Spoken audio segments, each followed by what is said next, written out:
To scare her friend, the woman kept shaking the iron ladder violently at a height of 600 meters. Little did they know that the bolt securing the climbing ladder had already come loose. The two, unaware of the danger, were taking photos and showing off. Just as they were preparing to head back down, disaster struck. Suddenly, the screws loosened and the ladder broke apart. Fortunately, Nia grabbed onto the rope in time.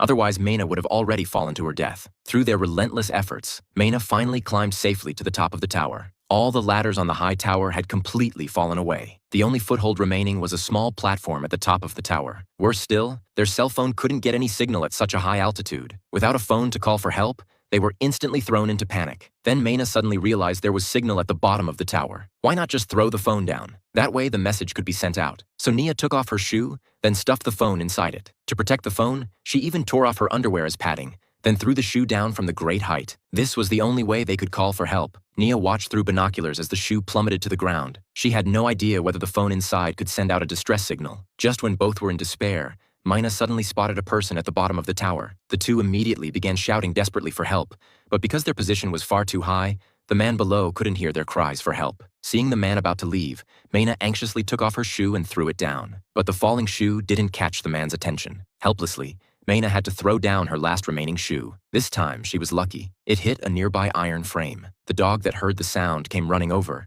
and the man nearby seemed to notice something too. He walked over and picked up the shoe from the ground. He couldn't understand why a shoe would be lying there. Seeing hope, the two on the tower top shouted desperately, trying to get the man to notice the tower top. But the man didn't hear their voices and turned to leave. To seize this rescue opportunity, Mayna anxiously pulled out a flare gun. Just as she was about to fire, Nia stopped her, because Nia noticed the man wasn't looking in their direction. Firing now would only waste their one chance at rescue. Then Nia made another delightful discovery. The RV in the distance seemed to be preparing dinner. She decided to wait until after dark to fire the flare, as the chances of being seen would be much greater. So the two waited on the tower top until nightfall.